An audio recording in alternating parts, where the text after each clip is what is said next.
नमस्ते बच्चों, BA second year की क्लास में आपका हार्दिक स्वागत है। हम 5th यूनिट तक पहुंच गए हैं और 5th यूनिट का जो राष्ट्रीय एकीकरण के सामने जो प्रमुख प्रॉब्लम्स हैं उसमें जातिवाद भी एक प्रमुख प्रॉब्लम है। हम आज उस पर बात करेंगे। जयप्रकाश नारायण ने एक बार कहा था कि जाति भारत में अत्यधिक महत्वपूर्ण दल है। मॉरिस जोन्स ने भी कहा है जाति के लिए राजनीति का महत्व और राजनीति के लिए जाति का महत्व पहले की तुलना में बहुत अधिक बढ़ गया है। जाति व्यवस्था भारतीय समाज का एक परंपरागत पक्ष है। स्वाधीनता प्राप्ति के पश्चात संविधान और राजनीतिक संस्थाओं के निर्माण से आधुनिक प्रभावों ने भारतीय समाज में धीरे धीरे प्रवेश करना प्रारंभ कर दिया।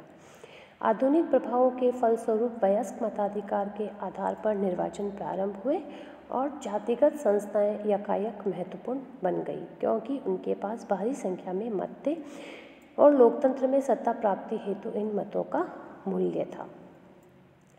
जाति व्यवस्था इस बात को प्रकट करती थी। इस पृष्ठभूमि में जाति की भूमिका राजनीति में महत्वपूर्ण होती गई।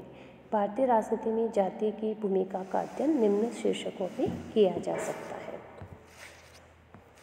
सबसे पहला बच्चों, निर्णय प्रक्रिया में जाति की प्रभावक भूमिका।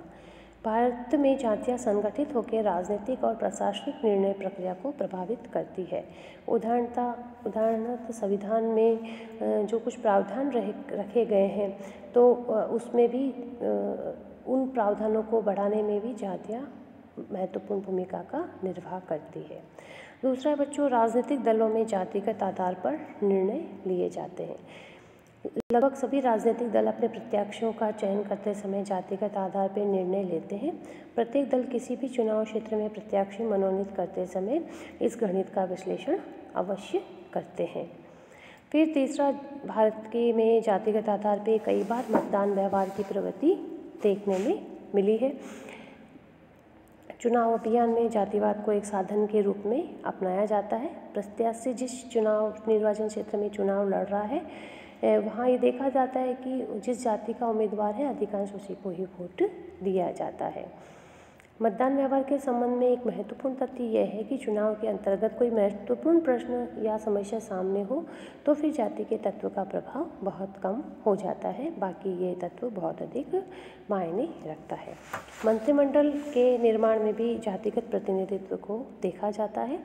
राजनीतिक जीवन में जातिता का सिद्धांत इतना गहरा है कि मंत्रिमंडल के चयन में भी इसे ध्यान रखा जाता है।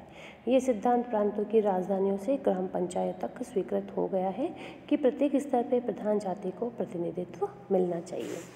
फिर देखिए, जातिगत दबाव समूह भी वर्तमान में बहुत अधिक पावरफुल होने लग गए हैं। जैसे तमिलनाडु में नाडार जाति संघ, गुजरात में क्षत्रिय महासभा, बिहार में यादव सभा आदि राजनीतिक मामलों में रुचि लेने लगे हैं। यद्यपि देश की सभी प्रमुख जातियों को इस प्रकार पूर्णतया संगठित तो नहीं किया जा सकता, मगर जो संगठित हैं वे अपनी आवाज़ अवश्य उठाते हैं। लोकसभा और विधानसभा के लिए जातिगत आरक्षण की व्यवस्था प्रचलित है। केंद्र एवं राज्य सरकारों की जॉब में भी आरक्षण के प्रावधान मौजूद है। तो प्रशासन में भी जाति अपना महत्वपूर्ण भूमिका का निर्वाह करती है। राज्य राजनीति में जाति का बहुत प्रभावक तत्व देखने में मिलता है, इस केंद्र राजनीति से भी ज़्यादा।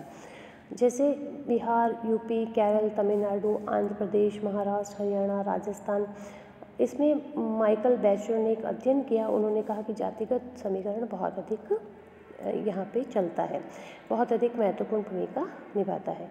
राजनीतिक और आर्थिक हितों की यह प्रतिस्पर्धा कई बार खूनी संघर्षों को जन्म दे देती है। भारत में राज्य राजनीति का जो विश्लेषण किया है माइकल ब्रेचर ने, उसके अनुसार दक्षिण भारत और तमिलनाडु में भी जातिवाद का एक विशेष स्वरूप देखने को मिलता है, जहां दो जातियों में संघर्ष हमेशा चलता रहता है। महाराष्ट्र में भी ये बहुत अधिक हावी है। गुजरात, आंध्र और कर्नाटक में भी जातियों का जो संघर्ष चलता रहता है और इसका स्वरूप जो है समय समय पे बदलता रहता है। तो अब देखिए बच्चों, ये तो भारतीय राजनीति में भूमिका हो गई। अब बहुत से आलोचक ये कहते हैं कि क्या वास्तव में ये उचित है या नहीं है। कुछ कहते हैं राजनीति का कैंसर है। कुछ जाति प्रथा को राष्ट्रीय एकता में बाधक मानते हैं क्योंकि इससे व्यक्तियों में पृथकता की भावना जागृत होती है। राष्ट्रीय हितों की उपेक्षा अपने जाति हितों को अधिक महत्व देने लगते हैं। जातीय निष्ठाओं का सृजन कर यह प्रथा लोकतंत्र के विकास मार्ग को अवरुद्ध कर देती है। दूसरी तरफ अमेरिकी लेखक जो है रुडोल्फ एम रुडोल्फ, वे ये कहते हैं कि जातीय व्यवस्था ने जातियों के राजनीतिकरण में सहयोग देके परंपरावादी व्यवस्था को आधुनिकता के सांचे में ढालने का कार्य किया है। राजनीति में जाति के प्रभाव का एक पक्ष ये भी है कि यदि एक और जाति ने समाज को टुकड़ों में बांटने वाले तत्व की भूमिका अदा की है तो दूसरी ओर इसे जोड़ने वाले तत्व का भी कार्य किया है। भारतीय समाज में जाति प्रभावक संपर्क सूत्र तथा नेतृत्व और संगठन का आधार प्रदान करती है और उन व्यक्तियों को भी प्रजातांत्रिक प्रक्रिया में भाग लेने की क्षमता प्रदान करती है जो परंपरागत दृष्टि से समाज के नीचे के स्तर के होते हैं और जो कभी भाग ही नहीं ले पाते। तो जाति व्यवस्था के परिणाम स्वरूप राजनीतिक शक्ति उन वर्गों या समूह के हाथ में पहुंच सकी जो अब तक उससे वंचित थे। वस्तुतः अब राजनीति में जाति की भूमिका को सकारात्मक दृष्टि से देखा जाए तो उन्होंने एक मंच प्रदान किया है। आज के लिए बच्चों इतना ही। धन्यवाद।